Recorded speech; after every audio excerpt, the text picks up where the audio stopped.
Welcome to Ratsai Review. I can't believe I'm going to say this, but I am interviewing one of the, as far as I'm concerned, if it wasn't for this gentleman, there would be no American thrash metal scene. I don't know about No. I'll take that to the bank. I am so proud to have on the show, celebrating 42 years of Lightning to the Nations, from Diamond Head, Mr. Brian Tatler. Sir, good evening to you. How are you? that. Thank you very much, Lou. I'm well, thank you. Excellent, excellent. So I know we only have you for a half hour of your time. Again, we're grateful for the time that we do have. So I'm going to go ahead and ask you the questions. By the way, you look great. Great to Oh, see you. do I? I don't think so, but thank you. So 42 years of Lightning to the Nations. Congratulations are first and foremost in order. How does it hit you looking back on such a landmark album that has influenced countless bands over the course of 5 decades? Well, it's great, of course. It's great to have the album out again, and a nice remastered version with a nice cover. And Silver Lining have done a fabulous job of the packaging. But when you make the record, you have no idea what if it's going to be liked or accepted, or if it's going to have any longevity at all. You're just making the best record you possibly can. I always think we were competing with the greatest bands of all time in the 70s, and so we were aiming very high to try and enter the realm of the Led Zeppelins and the Black Sabbaths and the Deep Purples. And we just wanted to, four young lads from Stourbridge in England, trying to make our way into the world of rock and metal. And here we are, still talking about it 42 years later. And we're all better off for it. Yeah. As a guitar player to another guitar player, I have to admit your tone has been consistent and consistently good. Your usage of Gibsons and Marshalls have defined your sound, and I think you've also added Engel amps to your arsenal as well. Not Gibson, anymore. But not anymore. Okay. I did use Engel for a while, and then I went. I've been using Cornford for a while, and I've bought a Kemper recently. So I've done one gig with it, and I'm gonna do some more. So I'm sort of moving over to the dark side with digital. But the Cornford were good as well. I can always go back to the Cornford. I've kept everything if it don't work out with me and the Kemper. But you still use the Gibsons, though. That we could agree on. Of course. Oh, okay. Of course. I couldn't work without either a Les Paul or a Flying V, really. That Excellent. is fine. I've never been a Fender man.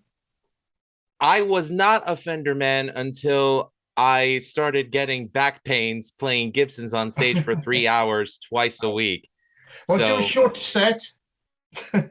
I was in a cover band for many years, so 3 hours and you better play Mustang Sally. So no, I was done with that. So I mod my Fender Strats. Actually, I put humbucker pickups on them and Floyd Rose bridges, so I'm happy with them.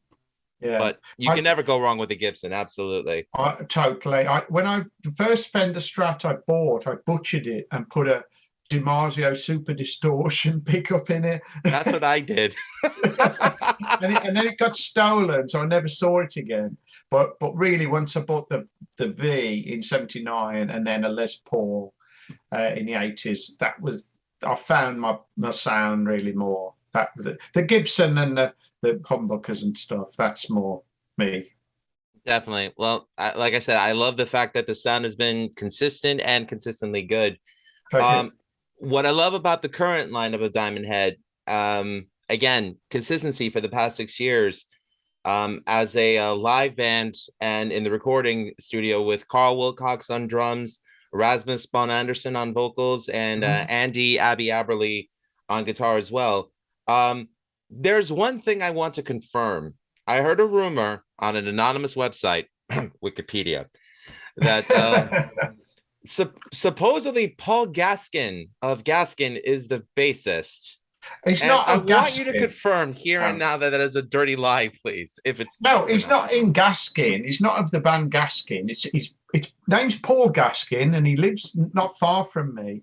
And he's only just joined the band. He's only done 4 gigs with us, but he'll be coming on this Saxon tour we're about to do. But he's nothing to do with Gaskin, the band. He's a local guy who plays in. He's played in some other bands, but nothing you'd have Okay. heard of. Yeah. Thank you for confirming that. So it's Paul Gaskin, but not Paul Gaskin of No, Gaskin. it's not Paul Gaskin from Gaskin. No. Okay. So Gaskin fans, leave me alone. Now you know.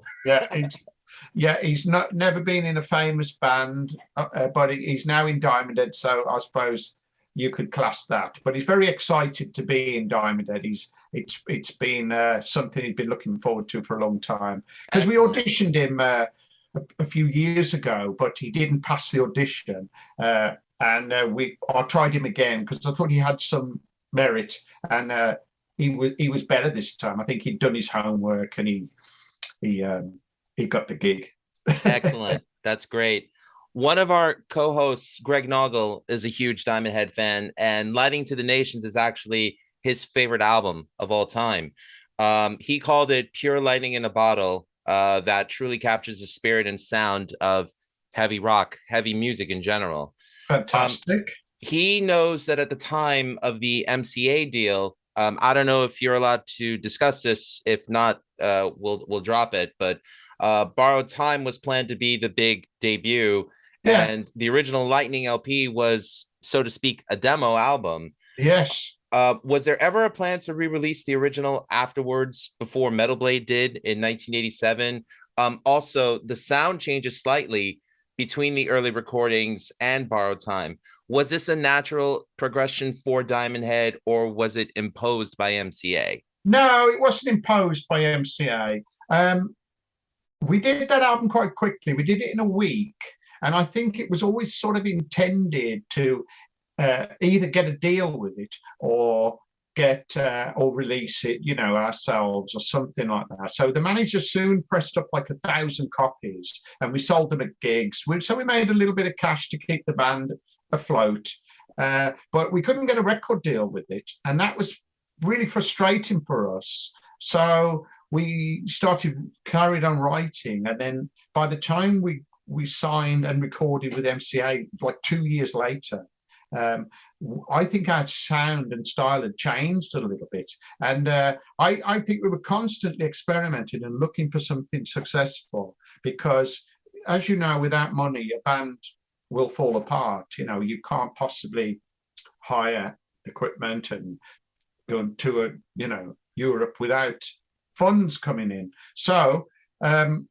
we kept trying to write almost a hit record or something that would start selling. You hear stories about, Black Sabbath's, Paranoid went in the charts at #2 or whatever. And so you think, okay, if we can make a great album, we can, it'll fly up the charts and all that, and we'll all be happy till the and it didn't quite work out like that for Diamond Head.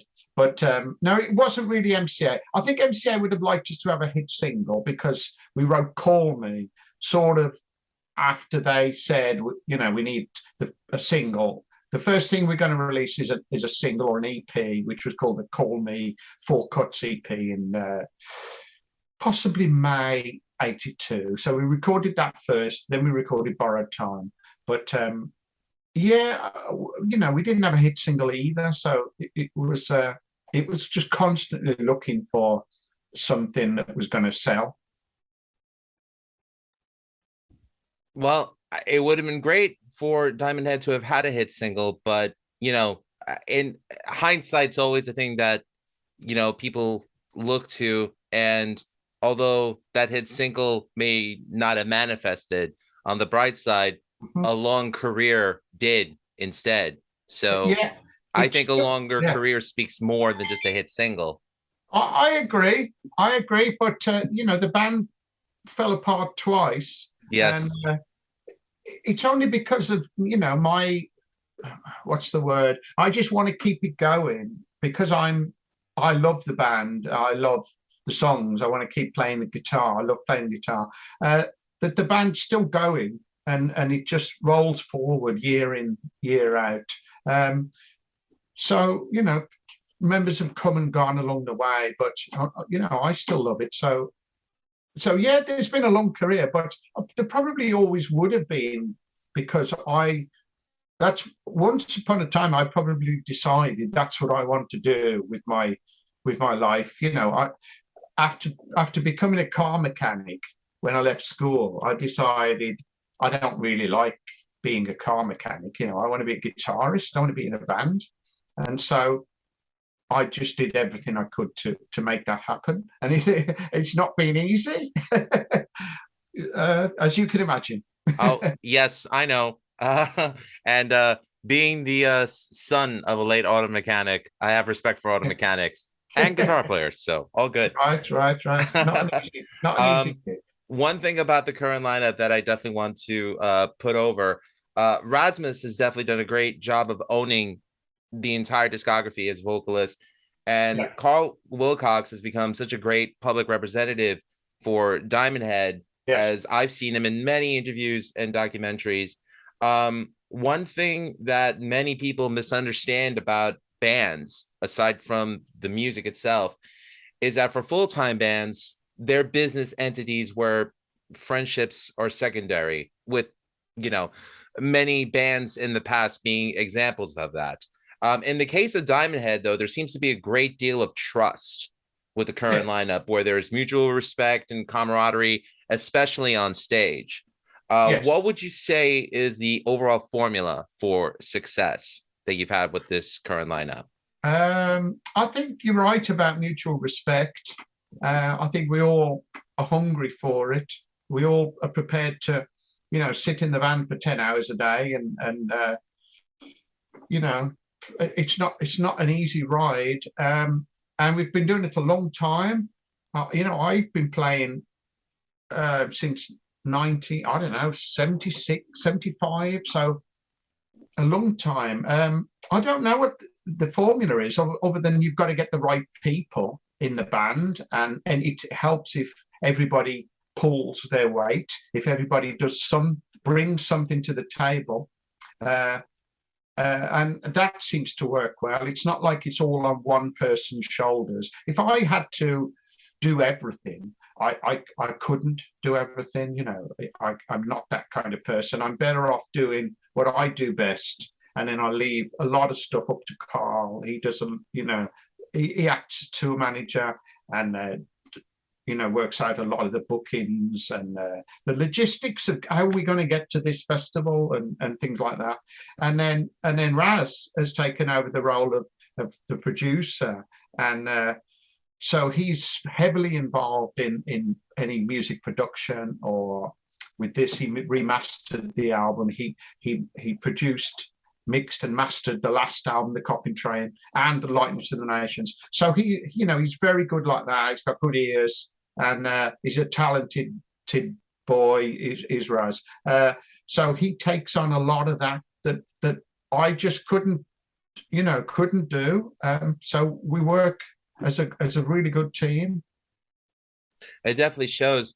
Greg also wanted me to mention that the current lineup is easily, in his opinion, the best or most in tune with each other since the original group. He may be in the minority, he states, but he genuinely enjoyed Canterbury and the more progressive leaps in your playing on that album. With such a strong lineup, is there any chance of maybe exploring these different areas in a more heavy context for future Diamond Head albums? I don't know. I think we're always, looking to move forward. We've got our eye on the past. We realize that the strengths of Diamond Head, and I do not want to leave that behind, because Diamond Head, we're lucky enough to have a style and a sound, and my playing is a certain way of playing. It's in the fingers, as they say. So we try to bring the best from what was great about Diamond Head in the early days and bring it forward into now. So of course production changes, and amplifiers change, equipment changes. So it's a more modern sound, but hopefully still in the writing, it still sounds like Diamond Head, really. And I think a few times we've gone too far. We've experimented to the point where you probably got to turn around and come back a little bit, because you're just going down a blind alley. and it can be fun to try, but I think you can lose your core fan base if you stretch too far. Understood. Um, by the way, I believe every band should experiment if that's where they feel that they should go. So, there may Yeah, have been albums of bands where I was like, I'm not too keen on this, but I love the band anyway. So let me see where their next album goes. So yeah. I think that probably speaks for most fans of music. I think if you're successful, it probably helps keep the band fresh. Like, for example, Rush, they kept experimenting, didn't they? But if you're not selling, millions of records, you run the risk of losing the fans that you've got. Uh, so it's a dangerous game, really, which is why a lot of bands play pretty safe and just stick to what they know and what they know will sell. So I think we experimented more in the Canterbury period than we would now. All right. Well, for the actual 40th anniversary of Lightning, you did something special where you not just re-recorded the original album, you included four great covers: Metallica, Led Zeppelin, Deep Purple, and Judas Priest. Mm-hmm. I'm not gonna lie, the band did a great job making them sound like Diamond Head songs. Your solo and Immigrant song, I was like jaw to the floor, was so impressed with it. What was the impetus for you to decide on these four particular covers for the Okay. re-recording? It was obvious we should do a Metallica song, and I wanted to do one off the first album because they only covered Diamond Head songs off our first album, Right Into the Nation. So I thought, oh, I want to do one off Kill 'Em All, and I thought No Remorse had a bit of Diamond Head to it, a bit of Diamond Head DNA in it a little bit. I mean, I think Seek and Destroy does as well, but it's so famous and they play that every night. And I didn't want to do it. It was slightly too obvious, so I thought No Remorse. And once we started rehearsing, it sounded great. So that became the one. Then Sinner is a song that I've always admired. I've been listening to that song ever since it came out. And I've always fancied writing something a bit like Sinner, and I've probably stolen a few arrangement ideas from it over the years. So that felt very natural to do that one. The same with Immigrant Song. I've aspired to write a song as great as the Immigrant Song, with the F sharp, that little pedal thing. I've probably tried to rewrite Immigrant Songs several times, and once you've got a singer in the band like Rasmus who can actually handle a song by Robert Plant or he has an incredible high Rob range. Halford. I mean, there's some incredible vocalists, but he didn't bat an eye. He didn't shy away from the ideas. He didn't say, "Oh no, that's not in my range" or something like that. No, he was game for the opportunity, and it didn't worry him at all. And the same with Rat Bat Blue. Again, it's just a song I really liked. I didn't want to do something too obvious. I didn't want to do Highway Star or something like. I'm glad it wasn't Smoke on the Water because I'm sick of that song. And I like that album. No, I love Machine Head, but I mean, fan to fan, my favorite Deep Purple album was Burn. Yeah, look, Burn as well. I think my favorite is Machine Head. I know every song backwards, but I didn't want to do anything off Machine Head. I wanted to give some love to a bit more of a deeper cut.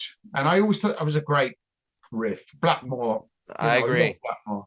So Blackmore is really the only reason why I could ever justify playing Strats. So yeah. We wanted to do a Black Sabbath song, but we couldn't quite get the sound. It didn't quite work, and we didn't have a lot of time to keep trying. We tried a couple, and then we moved on. We thought we'd do it another time. Understood. What I love about your playing as a guitarist is that it strikes an emotional. It strikes an emotion that adds to the song, and it doesn't overkill the listener with technical ability to the point where they're overwhelmed and they can't listen to the song. One thing I don't know if you've ever been asked, Brian, after being an influence for so many guitarists out there, And I know we mentioned Black Sabbath before, and you mentioned Judas Priest and Deep Purple, but who were single-handedly the guitarists or bands that you would say directly influenced you to be the songwriter and guitarist that you've Uh, become? First of all, it would have been Deep Purple with Blackmore, because I'm a big Blackmore fan. Uh, I wanted to play Highway Star, and it's one of the main reasons I started practicing more, because I just thought if I'm going to be able to play like that, I'm going to have to get serious. I'm going to have to do the homework, do the legwork. Uh, Songs like probably Black Sabbath and probably Zeppelin. Um, and then other bands crept in, as the 70s moved on. We had AC/DC and then Van Halen and UFO, Montrose. There's so many awesome bands in the 70s, which I think is why Diamond Head tried so hard to be a great band, because we felt the competition was incredible, So I think that's what me as a fan, what I loved about Lightning to the Nations is that I could put it up there with UFO's best work with Shanker, or I could put it up there with the classic 70s British hard rock and metal, which in all honesty is my favorite era of mhm. music. Yes, So I same. think that's just why it resonated with me so much.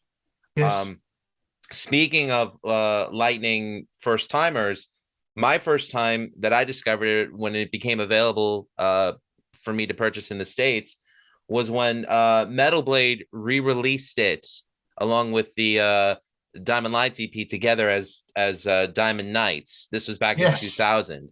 Yeah. I have to ask, since Lightning has been re-released so many times, which would you say was your favorite artwork for repackaging? I like the new one. I like this one. This I is like my that too. favorite. That's a good Yeah, good it's the touch. best for me. I mean, I've got all those other versions of, like you said, the Metal Blade version. There's all kinds of labels have put it out. Sanctuary put it out, and there's a few others. But very often I wouldn't be involved in the artwork. It would just somebody just do it, and then I'd get sent a copy and think, oh, okay, and that'd be it. That'd be the first time I'd see it. If even that, I've even bought copies of Diamond Head albums from like record fairs where I'd just find it in the rack. And I think, oh, what's that? I've never seen that before. And it'd be like €10. I'll just buy it to keep in my collection of records. But with this one, uh, I was heavily involved, and I think the artwork's great, and I think they've done a fabulous job with the packaging. So I'm It is really, sick. I'm really pleased with this one. Was the white cover always the original idea, or No, no, we had a cover idea, but I think at the time it was just like, let's just press 1,000 copies in a plain white sleeve. This wasn't even my idea. Well, it wasn't Sean's idea. It wasn't my idea. It was the manager's idea, Reg.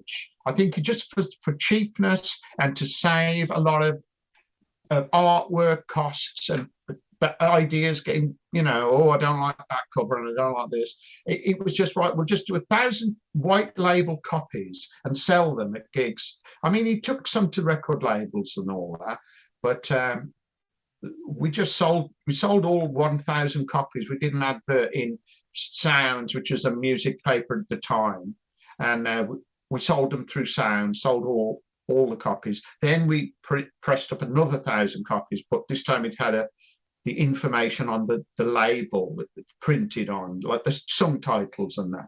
But still didn't have any artwork, and so it's desperately been crying out for good artwork. I feel over the years. no? All right. Well, just a couple more questions because I know you got to jump on another call. So, Am I Evil, the song Uh-huh. itself, as I mentioned before, it launched a revolution in the United States when a certain band from San Francisco covered it and influenced a generation of musicians with it. I hope that band Metallica finds great success after 40 years. I'm just kidding, but I'm just being cheeky there. But in all honesty, when you think about the impact that that one song from this album made, how does it make you feel? Well, I'm very proud. Obviously, it's helped keep me going financially, but also I think it's given Diamond Head a lot of credibility. It's given us our big song, and I think every band needs their song. There's a lot of times if you mention Diamond Head, they'll say, "Oh, am I evil?" And that's it. That's all they know.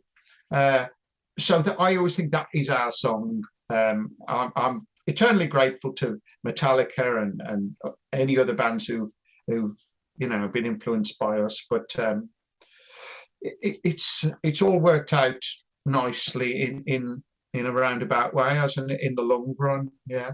I have to admit, as much as I love The Prince, I love Helpless, and I love Am I Evil, my favorite Diamond Head song from that era, from the Lighting to the Nations and the Diamond Nights CP, is Uh, this song itself, Diamond Nights. I actually, when I first heard that, I loved it because it was so melodic and catchy, and it hit you, yeah. and it struck an emotional chord for me. Great. Um, I Good hope to if you hear ever that. I Yeah, hope if you we ever don't play it very often, but it's nice to hear that you appreciate that one because it gets left behind a little bit. That we don't play it live, and but yeah, great vocal. I always thought Sean's vocal was good on that EP with "We Won't Be Back" and "I Don't God." Yeah, I mean, I think it speaks to the UFO fan in me as well. Like Mm, like I said, I hold it up to that standard. yeah, So, good cool. on you for Thank you. that. Which Diamond Head record would you say holds up with Lightning in terms of quality that you think music fans that have not been converted, not that we're preaching to the choir, but aren't aware of it, would appreciate as much as Lightning? Which of the Diamond Head discography? I don't know. I mean, I like the Coffin Train. I think that's definitely worth listening to if you haven't listened to that one. But there's something sort of about Lightning. It's become a kind of classic, and it's become a very influential album. So it's always going to be hard to top that. If you come to Diamond Head fresh for the first time. Uh, but yeah, the Coffin Train, I would say, would be my number two. I still occasionally listen to Death and Progress, uh, but yeah, I that's it. would have to say the 2016 album, the Yeah, self-titled. I yeah. hold that up with Lightning. I It's love got that some great record. songs on it. Yes, I do Yes. agree. I'm not mad on the production, but song-wise, there's a lot of good stuff on that. Yeah. Okay. And final question: if people want to know more about Diamond Head, where can they find you on the internet? The website diamondheadofficial.com, and then of course Facebook and Instagram and all that, Twitter. It's there in the social media world. I don't think we've done TikTok yet. I hear about TikTok, but I know nothing about it. Stay far But away from it. somebody's bound to suggest that at some point. It's taxing, but Yeah. regardless, Mr. Brian Tatler, Diamond Head, Lighting to the Nation's 42nd anniversary reissue available soon. Thank you so much for this opportunity to speak with you. Welcome. I've enjoyed talking. Thank you for having me. Same here. RodStarReview.com, DiamondHeadOfficial.com. Cheers. Oh, okay.